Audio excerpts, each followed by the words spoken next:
সম্পদ নিয়ে কোনো অহংকার, অহমিকা, দম্ভ প্রকাশ করার কোনো সুযোগ নাই। কারণ সম্পদ কারণকে বাঁচাইতে পারে নাই। দুনিয়ায় কিয়ামত পর্যন্ত কোনো মানুষকে সম্পদ রক্ষা করতে পারবে না। কি বলেন, পারবে? পারবে না। এই জন্য অবৈধ সম্পদের পিছনে যাইতে নাই। এক বেলা খাবো আর এক বেলা উপোস করবো, তালি দেওয়া কাপড় পরবো, তবুও আমি অন্যায়ভাবে কোনো সম্পদ হস্তগত করব না। কুরআনুল কারীমের অনেক আয়াতের মর্ম, আল্লাহর রাসূলের হাদিসের অনেক আয়াতের, অনেক হাদিসের ব্যাখ্যা, অনেক বাণীর ব্যাখ্যা অনেক সময় বুঝতে কঠিন হয়, কিন্তু অবস্থার প্রেক্ষাপট বুঝাকে অনেক সময় সহজ করে দিয়েছে। আল্লাহ তাআলা হাশরের দিনের ভয়াবহতা বয়ান করতে গিয়া 30 পারার সূরা আবাসার শেষে বলেছেন, ইয়াওমা ইয়াফিরুল মারউ মিন আখিহি ওয়া উম্মিহি ওয়া আবিহি ওয়া সাহিবাতিহি ওয়া বানিহি। ওই দিনকে স্মরণ করো যেই দিন পলায়ন করবে ভাই ভাইয়ের কাছ থেকে, ভাই ভাইয়ের পরিচয় দিবে না, পিতা সন্তানের পরিচয় দিবে না, সন্তান পিতার পরিচয় দিবে না, স্বামী স্ত্রীর পরিচয় দিবে না, স্ত্রী স্বামীর পরিচয় দিবে না। কত ভয়ানক অবস্থা হলে পরে এমন কি হয়? ইয়াওমা ইয়াফিরুল মারউ মিন আখিহি ওয়া উম্মিহি ওয়া আবিহি ওয়া সাহিবাতিহি ওয়া বানিহি। স্বামী স্ত্রীর এমন গভীর সম্পর্ক, সেখানেও একজন আরেকজনের পরিচয় দিবে না। কেননা পরিচয় দিতে গেলে যদি সে নিজেও ফেসে যায়, বা সে নিজের ব্যস্ততা এই পরিমাণ যে অন্যের পরিচয় দেওয়ার মতো ফুরসতি পান না। এই জিনিসটা অনেকেই বুঝতে চায় না। স্বামীর সঙ্গে স্ত্রীর এত গভীর সম্পর্ক, এটা কি করে হয়? রোহিঙ্গাদের উপর যখন হামলা চালাইলো আরাকান আর্মিরা, তো সংবাদে দেখলাম যারা সন্ধ্যাবেলার আহার খাইতে বসছিল ঘরে, পরিবারের সকল সদস্য নিয়ে, যখন তারা শুনতে পেল যে পাড়ার এই গ্রামের এই মাথায় এরা চলে আসছে, তখন প্রত্যেকে যে যেদিকে পারছে সেদিকে নিজের প্রাণ বাঁচানোর জন্য চলে গেছে। কেউ দরজা দিয়া, কেউ সামনের দরজা দেয়, কেউ পিছনের দরজা দিয়া। মায়ের সঙ্গে বাপের সম্পর্ক নাই, বাপের সঙ্গে মায়ের সম্পর্ক নাই, ছেলের সঙ্গে বাপের সম্পর্ক নাই, বোনের সাথে ভাইয়ের সম্পর্ক নেই। চাচা আপনা জান বাঁচা, চাচা আপনা জান বাঁচা। কালকে যাদের নির্দেশে রিমান্ড মঞ্জুর হতো, আজকে সে নিজেই রিমান্ড। কালকে যার নির্দেশে পুলিশ বাহিনী তারা ভয়ঙ্কর রূপ ধারণ করে রাস্তায় গুলি চালিয়েছে এবং তারা আসামি ধরার জন্য আপ্রাণ চেষ্টা করেছে, এবং যারা নির্দেশিত হয়ে মামলার পর মামলা দিয়েছে সেই তাদেরকে আবার সেই পুলিশ ধরে এখন তাদেরকে কারাগারে ঢুকাচ্ছে, আদালতে হাজির করতেছে, তাদের নামে মামলা হচ্ছে, 10 দিন রিমান্ড মঞ্জুর হয়ে গেছে। আল্লাহ মেরে দোস্ত, শিক্ষণীয়। আগে তাদের পেছনে হাজার হাজার মানুষ স্লোগান দিচ্ছে, অমুক ভাই অমুক ভাই, নমক ভাই তমক ভাই। এখন তাদের জন্য কোনো স্লোগান হয় না।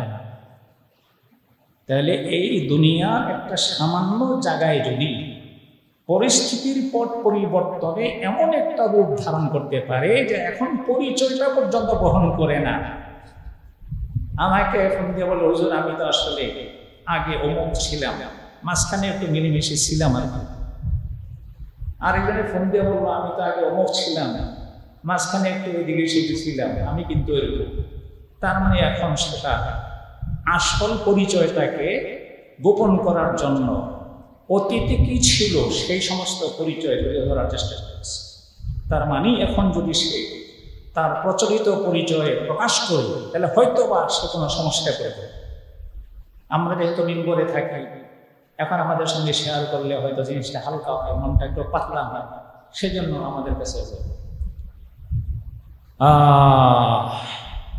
এই জন্য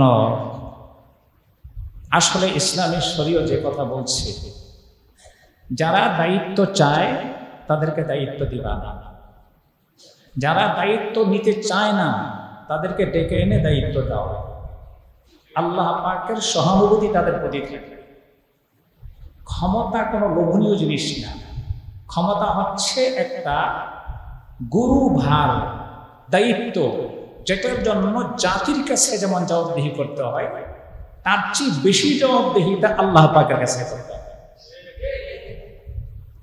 এই অনুভূতি যার মধ্যে থাকে সে কিন্তু সহসায় দায়িত্ব নিতে চায়, যে ভাই আমি তো আমার আমল নিয়ে ব্যস্ত, আমি তো আমার আমলের জবাব দিতে পারবো না, আমি আমার পরিবারের সদস্যদের জবাব দিতে পারবো না, আমি এত বিশাল জাতি গোষ্ঠীর জবাব কিভাবে আল্লাহ পাকের দেওয়া। হযরত ওমর ইবনুল খাত্তাব রাদিয়াল্লাহু তাআলা আনহু যখন আহত অবস্থায় শয্যাশায়ী মুমূর্ষ, তখন লোকের এসে বলল যে আমিরুল মুমিনিন, আপনি তো দুনিয়া থেকে চলে যাচ্ছেন খুব অল্প সময়ের মধ্যে, আপনার পরে স্থলবর্তী কে হবে সেটা আপনি নির্ধারণ করে যান। কেউ কেউ বললেন যে আপনার ছেলে আব্দুল্লাহকে দায়িত্ব দিয়ে যান, কারণ আব্দুল্লাহ সেই খন্দকের যুদ্ধ থেকে নিয়ে তাবুকের যুদ্ধ পর্যন্ত 25টা জেহাদে আল্লাহর নবীর সঙ্গে সঙ্গে ছিলেন। এত বড় মুজাহিদ, এত বড় পাহলওয়ান। আর তাকওয়া তাহারাত তো এরকম যে নিয়মিত প্রতি বছর উমরা করেন, হজ করেন, নফল রোজা রাখেন, নামাজ পড়েন, তাকওয়া তাহারাতের লাইনে অনেক উচ্চা যোগ্যতা, মেধা, বিজ্ঞতা এবং স্বচ্ছতা, ন্যায়নিষ্ঠতা সব দিক থেকে তিনি যোগ্য, আপনি তাকে দায়িত্ব দিয়ে দেন। ওমর বললেন যে শোনো, আমি আমার এই শাসনকালে যে দায়ভার মাথায় নিয়েছি আমার পরিবারের পক্ষ থেকে, এই দায়ভারের জবাব আমি দিতে পারবো কিনা আমি জানি না, আমার পরিবারের আর কেউ এই দায়ভার মাথায় রেখে এটা আমি চাই না। আল্লাহু আকবার বলেন। এটা ছিল দায়িত্বের অনুভূতি, যে এটা বড় ভয়ঙ্কর দায়িত্ব। হযরত ওমর ইবনে আব্দুল আজিজ রাহিমাহুল্লাহ 2.5 বছর ছিলেন খেলাফতের মসনদে, 99 থেকে 101 পর্যন্ত 2.5 বছর শাসনকাল। তাকে বলা হয় পঞ্চম খলিফায়ে রাশিদ। একেবারে ভারত পর্যন্ত গোটা মুসলিম বিশ্বের সর্বত্র ন্যায় বিচার, ন্যায় বিচার, ন্যায় বিচার, ন্যায় বিচার। এমনকি ইতিহাসে এটাও লেখা হয় যে সে সময় বাঘ আর ছাগল একই ঘাট থেকে পানি পান করত, বাঘ ছাগলের উপরে কোনো অত্যাচার করত না।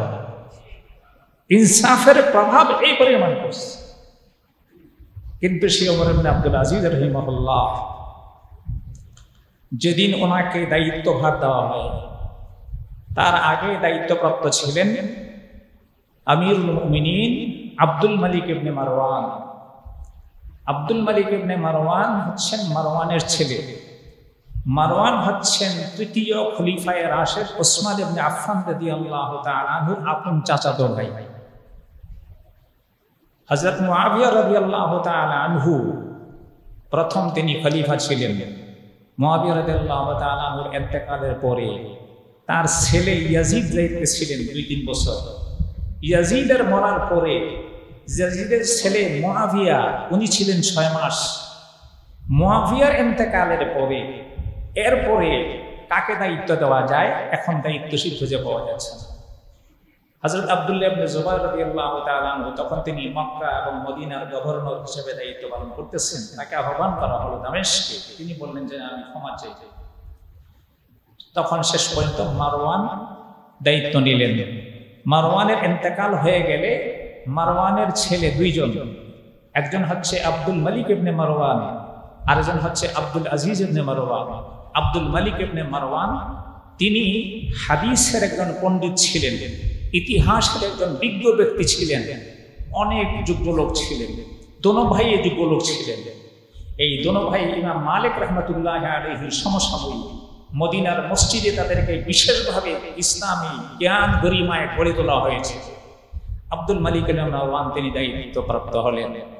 আব্দুল মালিক ইবনে মারওয়ানের যখন ইন্তেকালের সময় হয়, তখন তার ছেলেরা ছিল ছোট ছোট ছোট। ছেলেদেরকে দায়িত্ব দিয়ে যাবে, ইসলামে তো কোনো রাজতন্ত্র নাই, তো এখানে রাজতন্ত্র চালু হয়ে গেছে। বাপের পরে ছেলে, তারপরে তার ছেলে। এখন আব্দুল মালিক ইবনে মারওয়ান চিন্তা করলেন যে আমার ছেলেরা সব ছোট, আমি তাদেরকে কেমনে দায়িত্ব দিয়ে যাই। তো ছেলেদেরকে বড় বড় জামা গায়ে দেওয়াইয়া সাইজে বড় দেখানোর চেষ্টা করতেন, যেন মানুষ মনে করে যেন তারা আসলে যোগ্য হয়ে গেছে, কিন্তু আসলে তো বয়স হয় নাই।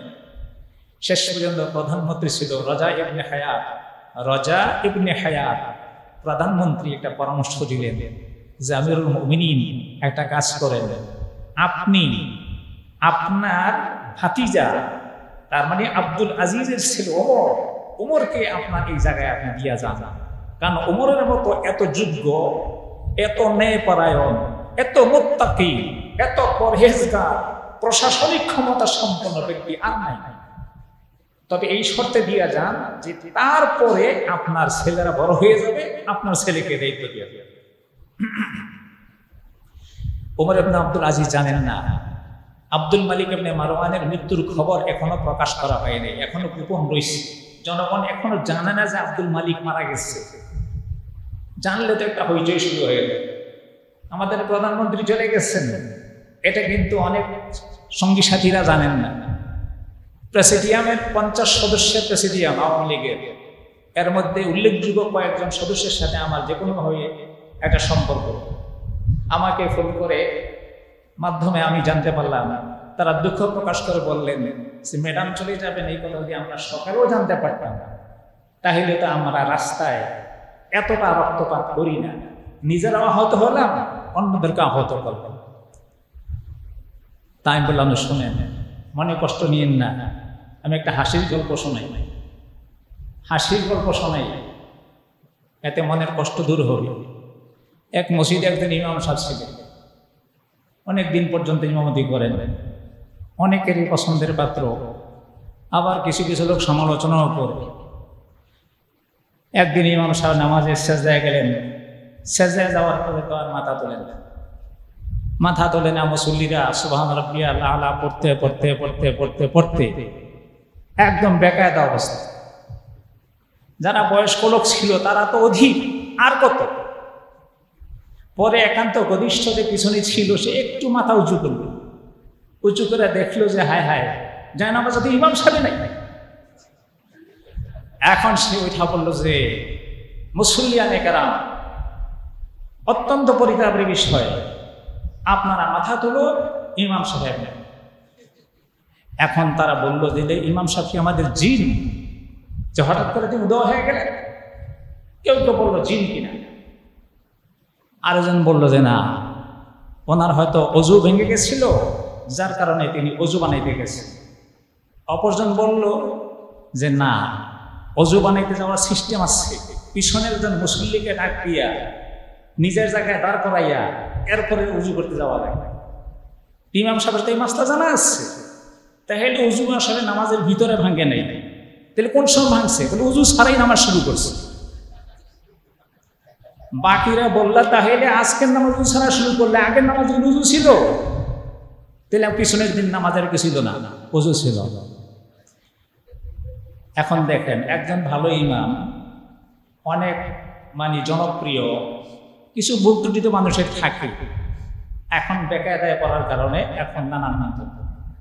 ওনার সারা জীবনে উজু করে নামাজ পড়াইছে কিনা সেটা নিয়ে কি হয়ে গেছে, এখন সন্দেহ শুরু হয়ে গেছে। আমি বললাম যে শুনেন, এখানে এমনও তো হতে পারে যে প্রতিনিধি বানানোর মতো কোনো সময় ছিল না, পেটে এমন মোচড় দিচ্ছে যে তাড়াতাড়ি বের হয়ে যাওয়া দরকার। এখানে মেহরাবের কাছে আগে দরজা থাকে, এখনো কোনো কোনো মসজিদের দরজা আছে, ইমাম সাহেবের তাৎক্ষণিক জরুরত পূরণ করার জন্য মেহরাবের দরজা দিয়ে বের হয়ে চলেছে। এখন এমন মোচড় দিচ্ছে যে মোচড়ের কারণে কাউকে যে স্থলাভিষিক্ত করতে গেলে কাপড় চোপড় নষ্ট হয়ে যাবে, সুতরাং বাধ্য হয়ে না বইলা চলে যেতে হবে। এই জন্য কাউকে দোষারোপ করার কোনো সুযোগ নেই। এতদিন উজু ছিল না, কি ছিল, উজু ছাড়া নামাজ পড়াইছি কি পড়ায় নেই, এই পিছনের দিকে যাওয়ার দরকার নেই। সবর করেন, আল্লাহ পাকের যেটা ফয়সালা ছিল সেটাই হয়েছে। মেরে মোহতারাম দোস্ত, আমি যে কথা বলতেছিলাম যে কোরআন ও হাদিসের বিষয়গুলি বুঝতে সহজ হয়। ওমর ইবনে আব্দুল আজিজ রাহিমাহুল্লাহ মজলিসে বসা, প্রধানমন্ত্রী বিশাল মাজমা ডাকছেন।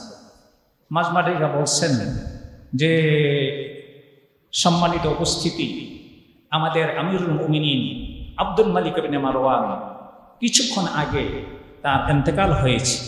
তিনি যাওয়ার সময় আমার কাছে একটা পত্র দিয়ে গেছেন। এই পত্রের মধ্যে কি আছে আমি সেটা পড়ে শোনাচ্ছি। সেখানে নাহমাদু ওয়া নাস্তাঈনুহুর পরে তারপর তিনি বলছেন যে আমার ইন্তেকালের পরে আমার পদে স্থলবর্তী হবে ওমর ইবনে আব্দুল আজিজ, আমার ভাতিজা। ঘটনাক্রমে ওমর ইবনে আব্দুল আজিজ আবার আব্দুল মালিক ইবনে মারওয়ানের মেয়ের জামাই, ফাতেমার জামাই, মেয়ের জামাই আবার ভাতিজা, সে হবে দায়িত্বশীল। ওমর ইবনে আব্দুল আজিজ মজলিসে তখনই তিনি বেহুশ হয়ে পড়ে গেলেন যে আমাকে দায়িত্ব দিচ্ছে এই গোটা মুসলিম বিশ্বে, আরে বলি কি, কান্না শুরু করে দিলেন। শেষ পর্যন্ত লোকেরা ধরাধরি করে মিম্বরে নিয়ে গেল। মিম্বরে নেওয়ার পরে যেহেতু দায়িত্ব দিচ্ছে, এখন তাকে দায়িত্ব পালন করতে হবে। তখন তিনি খুতবা দিলেন। খুতবা দিয়ে বললেন যে দেখো, তোমাদের মধ্যে আমি সর্বোত্তম ব্যক্তি নই, তোমাদের মধ্যে আমি সর্বোত্তম ব্যক্তি নই, তবে আজকে আমার উপর যে দায়িত্ব আসছে, এই দায়িত্বভার আমি আদৌ পালন করতে পারবো কিনা, আমি সেজন্য ভীত সন্ত্রস্ত। এই বলে তিনি কিছু কথাবার্তা বলে তিনি গেলেন বাড়িতে। বাড়ি থেকে যান, তখন শুধু কান্নাকাটা করতেছেন। স্ত্রী ফাতেমা জিজ্ঞাসা করলেন যে স্বামী মহোদয়, আপনার কি হয়েছে, আপনারা কাঁদতেছেন কেন? বলে আরে ওমর তো এতদিন পর্যন্ত তার নিজের এবং তার পরিবারের জবাবদিহিতার বিষয়ে চিন্তাগ্রস্ত ছিল। হাসরের ময়দানে আল্লাহ পাকের কাছে কি জবাব দিবে? আর আজকে ওমরের মাথায় গোটা মুসলিম উম্মাহর জিম্মাদারি দায়িত্ব চলে আসছে। হাসরের ময়দানে এগুলি জবাব আমি কিভাবে দেব, সেই চিন্তাতে আমি অস্থির। আর স্ত্রী বয়ান করেন যে প্রত্যেক দিন আমার স্বামী ঘরে এসে নামাজের সেজদায় পড়ে শুধু আল্লাহর কাছে কাঁদবে, আল্লাহ কিয়ামতের ময়দানে ওমরকে এই উম্মতের কোনো দায়িত্ব অবহেলার কারণে, আমি কোথাও দায়িত্ব অবহেলার কারণে আপনি আমাকে গ্রেফতার করেন না, আমি এই ভয়ে ভীত সন্ত্রস্ত। মেরে মোহতারাম দোস্ত, এই জন্য আমি নিজে ব্যক্তিগতভাবে কোনো দায়িত্ব নিতে চাই না। আমাকে যখন মাদ্রাসার ভাইস প্রিন্সিপালের দায়িত্ব দেওয়া হয়, বেশ আজ থেকে অনেক বছর আগে, আমি পরিষ্কার বলছি আমার কোনো যোগ্যতা নাই, আমি পারবো না। অনেক চেষ্টা করছি আমি এটাকে এড়ানোর জন্য, কারণ এটা অনেক বড় দায়িত্বশীলতা। কোনো মেমোতে সই করতে গেলে আমার খুব ভয় লাগে। এই মেমোতে আমি সই করতেছি, এই মেমো ঠিক আছে কি নাই, এটা আমার খুব ভয়ের কারণ। এই জন্য দায়িত্ব একদিক থেকে লোভনীয় এই হিসাবে যে এর দ্বারা আল্লাহ পাকের সন্তুষ্টি হয়তো অর্জন হবে। হাসরের ময়দানে যাদেরকে আরশের ছায়াতলে জায়গা দেওয়া হবে, এরকম একজন আছেন ইমামুন আদিল, ন্যায়পরায়ণ বাদশাকে আরশের ছায়া জায়গা দেওয়া হবে। তাহলে তার এত বড় মর্যাদা কেন? ন্যায়পরায়ণ বাদশা হওয়ার কারণে। অন্যদিক থেকে যদি তার ভুল ত্রুটি হয়, সেজন্য তাকে কঠিন শাস্তি ভোগ করতে হবে। আল্লাহ তাআলা কোরআনুল কারীমের মধ্যে কারুনের বর্ণনা দিয়েছেন, وآتيناه من الكنوز ما إن مفاتحه لتنوء بالعصبة أولي القوة إن قارون من قوم موسى فطغى عليهم। এটা হলো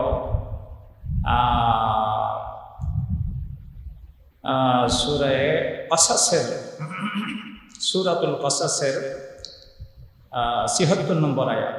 সূরাতুল কসাসের ৭৬ নম্বর আয়াত, ইন্না কারুনা মিন কওমি মূসা ফাবাগা আলাইহিম। কারুন ছিলেন মূসা আলাইহিস সালাতু ওয়াস সালামের আত্মীয় স্বজন। কেউ বলছেন চাচাতো ভাই, কেউ বলছেন খালাতো ভাই, কেউ বলছেন ভাতিজা, যাই হোক এরকম একটা আত্মীয়। তো আল্লাহ বলেন আমি কারুনকে এত পরিমাণ সম্পদ আমি দিলাম, এত পরিমাণ সম্পদ দিলাম, এই সম্পদের গরমে সে ধরাকে সরা জ্ঞান করে এমন দাম্ভিকতা আর অহংকার প্রদর্শন করতে আরম্ভ করল যে সে আমাকেই ভুলে বসে। فبغى عليهم وآتيناه من الكنوز ما إن مفاتحه لتنوء بالعصبة أولي القوة। বিশাল উটের বহর লাগতো তার বিভিন্ন সিন্ধুক এবং মিল কারখানার চাবিগুলি বহন করার জন্য। এটা কোরআনের বর্ণনা। লাতানুউ বিল উসবাতি উলিল কুওয়া। সে কারণকে মুসা আলাইহিস সালাতু ওয়াস সালাম বললেন, দেখো সম্পদের বাহাদুরি নিয়া অহংকার করবা। ক্ষমতা আর সম্পদ মানুষকে অহংকারী করে তোলে। ক্ষমতার দাপটে সে দাম্ভিক এবং অহংকারী হয়ে যায়, কিন্তু সে জানে না যে ক্ষমতা হচ্ছে মাকড়সার জাল। আর সম্পদ মানুষকে অহংকারী বানায়। আজকে যারা ঘুষের মাধ্যমে, সুদের মাধ্যমে, চুরি আর লুটপাটের মাধ্যমে হাজার হাজার কোটি টাকা বানায়া এতদিন দাম্ভিক আকারে এই ধরা বুকে বাস করত, এখন তাদেরকে গ্রেফতার করা হচ্ছে। আমি দলের কথা বলবো না, এই অতীতে দেখে আসছে, এগুলি সামনে হয়তো হবে। এই দুনিয়ায় মানুষ এই দুইটা জিনিসের মোহে পড়ে যায়। একটা হলো ক্ষমতার মোহ, আর একটা হলো সম্পদের মোহ, আর 3 নম্বর মোহ হলো নারীর মোহ। পুরুষরা নারীর মোহে পাগল হইয়া নিজের বউর কথা ভুলে যায়। এই 3 মোহ পুরুষদেরকে ধ্বংস করে। তো আল্লাহ তাআলা এখানে কারুনের ঘটনা বয়ান করছে। একদিন কারুন তার শোভাযাত্রা বের করল। শোভাযাত্রায় সে তার সম্পদের প্রদর্শনী দেখাইতেছে। সেখানে প্রায় 10,000 কোন কোন রায় আছে 30,000, তাফসীরের পর্তুগির মধ্যে 30,000 লোক তার এই শোভাযাত্রায় অংশ নিবে। প্রত্যেকের বাহন হচ্ছে আলিশান বাহন। সেই বাহনের গদি হচ্ছে স্বর্ণ এবং রূপা দ্বারা তৈরি। দামি দামি বাহন নিয়ে শোভাযাত্রায়। আর সামনে কারুন আর তার নিজস্ব যে সমস্ত সহচররা তারা নিজেদেরকে প্রদর্শিত করতেছে। এই শোভাযাত্রা দেখা فخرج على قومه في زينته فقال الذين لا يريدون الحياة الدنيا يا ليت لنا مثل ما أوتي قارون। আল্লাহ বলেন, এই শোভাযাত্রা দেখে যারা দুনিয়ার মোহে মহাচ্ছন্ন তারা বলতে আরম্ভ করল, আল্লাহ কারণ কি তুমি এত সম্পদ দিলা, আমাদেরকে সম্পদ যদি দিলা না, আর এই সম্পদ যদি আমার থাকতো, এই ভবন যদি আমার থাকতো, এই বাড়ি যদি আমার থাকতো, এই গাড়ি যদি আমার থাকতো, এতগুলি মিল ফ্যাক্টরি আমার থাকতো। ওই দিন একটা এতে দেখলাম যে বাংলাদেশের বিভিন্ন ব্যাংক থেকে 92,000 কোটি টাকা বিদেশে পাচার করা হয়েছে। ব্যাংকগুলি এখন তারল্য সংকটে ভুগতেছে। 92,000 কোটি টাকা ব্যাংক থেকে, এটি জনগণের টাকা, এই সবগুলি বিভিন্ন রকমের অপকৌশলে সরিয়ে বিদেশে পাচার করা হয়েছে। দেউলিয়ার সম্মুখে, এটা পত্রিকার ভাষ্য। এই যে সম্পদ সরাইল যারা, কার সম্পদ কারা সরাইল, কেন সরাইল, কত সম্পদের দরকার হয়, এই আয়াতের তর্জমা এতদিন বুঝে আসে নাই, এখন ভালো করে বুঝে আসতেছে। আল্লাহ বলতেছেন তারা আফসোস করলো যে হারে যদি কারণের মতো হতে পারতাম। কয়েকদিন পরে কারণের দুর্দশা। মুসা আলাইহিস সালাতু ওয়াস সালামের সঙ্গে সম্পর্ক তৈরি হয়ে গেল। মুসা আলাইহিস সালামকে ফাঁসানোর জন্য কারণ একটা সিস্টেম আবিষ্কার করল। শয়তান সারা সবসময় ছিল। আদম আলাইহিস সালাতু ওয়াস সালামের সময় যে শয়তান শুরু করছে তার ইবলিসি কর্মকাণ্ড এখন পর্যন্ত অব্যাহত রাখছে, এবং কিয়ামত পর্যন্ত আল্লাহ অব্যাহত রাখার সুযোগ তাকে দিয়ে রাখছে। এখন কি করলো সে কারণ, একজন দেহ ব্যবসায়ী নারীকে ঠিক করলো যে অন্য কোনো পুরুষ কর্তৃক অন্তঃসত্ত্বা তাকে বলল যে একটা মাজমা হবে, সেই মাজমার মধ্যে মুসাকে অপদস্থ করার জন্য তোরে টাকা দেব, তুই বলবি যে আমি মুসা কর্তৃক অন্তঃসত্ত্বা, মুসা মাঝে মধ্যে আমার বাড়িতে যাইতে। মুসা হচ্ছেন একজন পয়গম্বর। মুসা আলাইহিস সালাম যাকাতের বিধান শুনাইলেন। এখন কারণ বললো যে ভাইজান যাকাতের বিধানটা আপনি আমাকে শুনাইলেন, আমার সম্পদ আছে ঠিক আছে, আপনি একটা মাজমা ডেকে এটা শোনান, মাজমা ডেকে আল্লাহর বিধানটা শুনাই দেন, যাকাতের বিধান শুনাই দেন। তখন ছিল শতকরা 10 টাকা। আমাদের নবী আমাদের জন্য করছেন শতকরা 2.5 টাকা, আর তখন ছিল শতকরা 10 টাকা। 10 টাকা করে যাকাত দিলে যেত কয়েকটা মিল ফ্যাক্টরি শেষ হয়ে যায়। এখন কারণ তারা আরো যে সমস্ত দোসররা ছিল তাদেরকে মিলে একটা সংঘ তৈরি করলো, ওইরা ওই মহিলাকে রেডি করলো। এখন মহিলা মাজমায় আসছে, মাজমায় আসার পরে এবার মহিলাকে তারা হযরত মুসা আলাইহিস সালাম বয়ান করতেছেন আর মহিলাকে ঠেলতেছে তারা, এই তাড়াতাড়ি এরপরে শেষ পর্যন্ত মহিলা দাঁড়াইয়া বলতেছে যে আল্লাহর কসম, মুসা একজন পয়গম্বর, মুসা আলাইহিস সালামের সঙ্গে আমার কোনো দৈহিক সম্পর্ক তো দূরের কথা, কোনো দেখা সাক্ষাতের সম্পর্কও নাই। এইটা তারা আমাকে টাকা দিয়ে প্ররোচিত করে এই কাজটা করাইছে। আল্লাহু আকবার বলে। ওই মহিলার সত্যবাদিতার জবান আল্লাহ তাআলা খুলে দিয়েছেন, মিথ্যাবাদিতার জবানকে আল্লাহ তাআলা বন্ধ করে দিয়েছেন। মুসা আলাইহিস সালাম খুব রাগান্বিত হলেন যে এই মহিলাকে কারণ আমার বিরুদ্ধে কেন রেডি করলো, এই কারণের শাস্তি হওয়া দরকার। আল্লাহ তাআলা জমিনকে বললেন, এই জমিন তুমি মুসার যে হুকুম আছে সেই হুকুম তুমি মান্য করো। মুসা আলাইহিস সালাম, ইয়া আরদুল্লাহ, হে ভূমি তুমি কারণ এবং কারণের দলবল সব যা আছে সবগুলিকে গ্রাস করতে আরম্ভ করো। সব গ্রাস করতে আরম্ভ করলো। তারা চিৎকার করে বললো, ইয়া মুসা, ইয়া মুসা ইহফাজনা, মুসা আপনি আমাদেরকে বাঁচান, আমাদেরকে বাঁচান। যতবার বলে বাঁচান ততবার তিনি এক খবর হুকুম দেন জমিনকে আরো ভালো করে গ্রাস করো, আরো ভালো করে গ্রাস করো।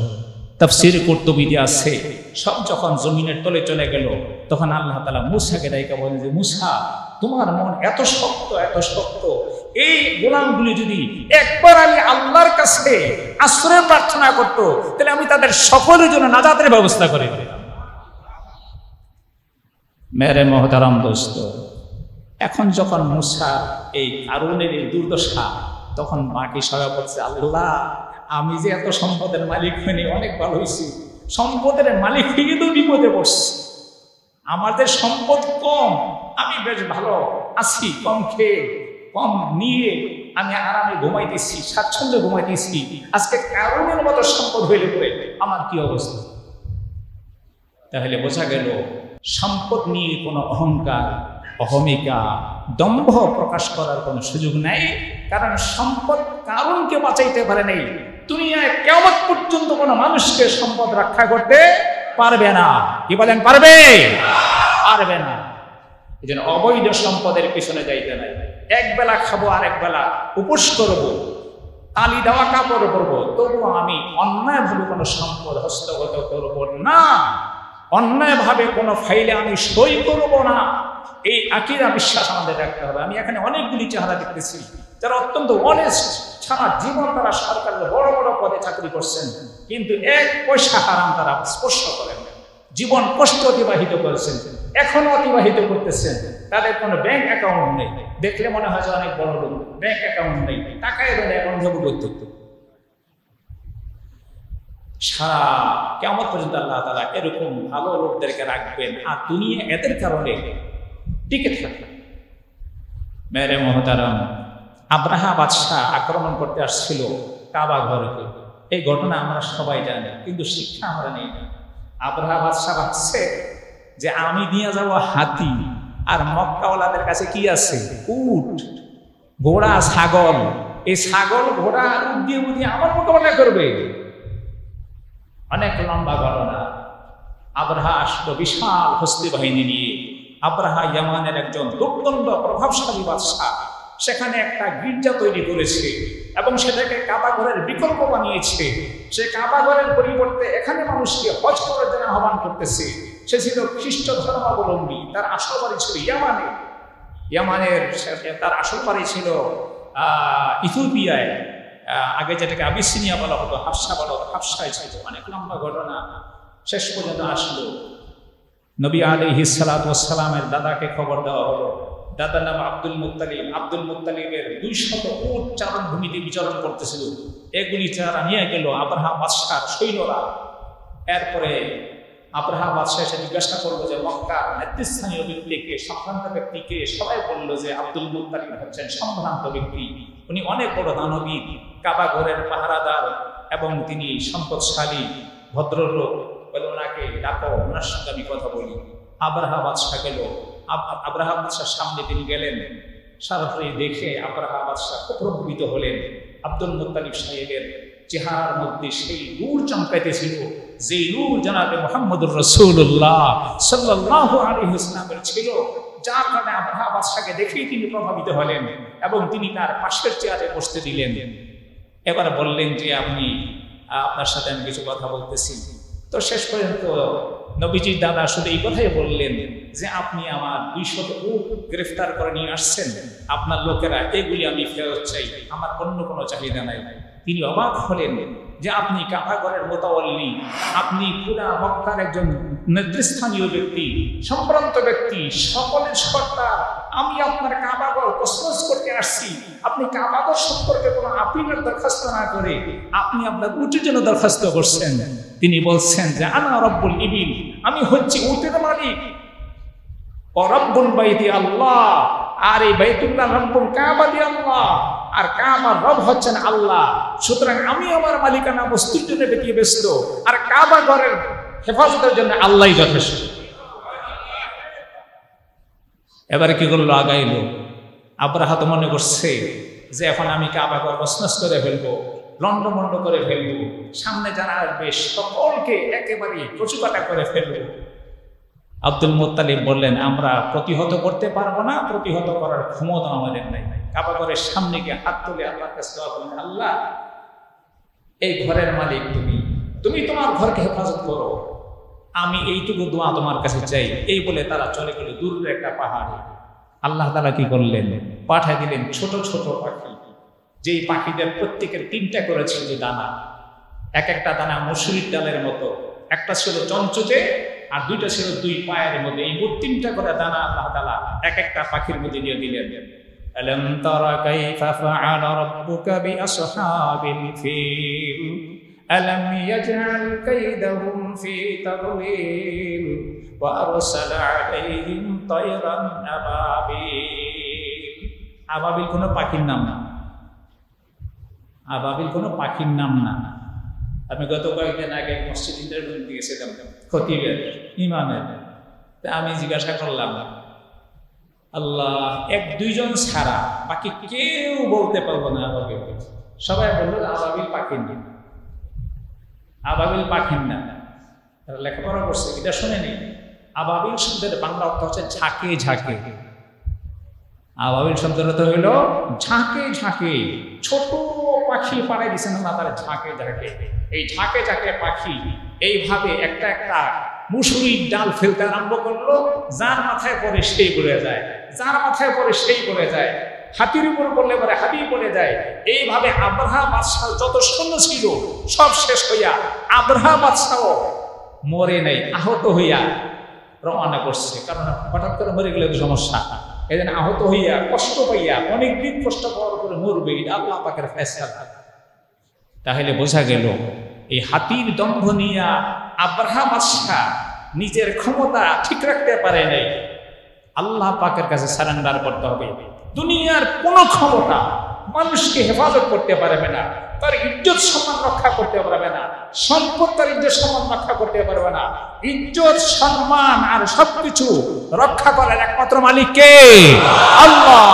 আল্লাহ পাকের কাছে চাইতে হবে যে আল্লাহ আমি ইজ্জতের জীবন চাই, সম্মানের জীবন চাই, হালাল ভাবে চলতে চাই, অপমান অপদস্থ থেকে বাঁচতে চাই। আল্লাহ তাআলা আমাদের সকলকে হেফাজত করবেন, আমিন। আখির দাওয়ানা আলহামদুলিল্লাহ।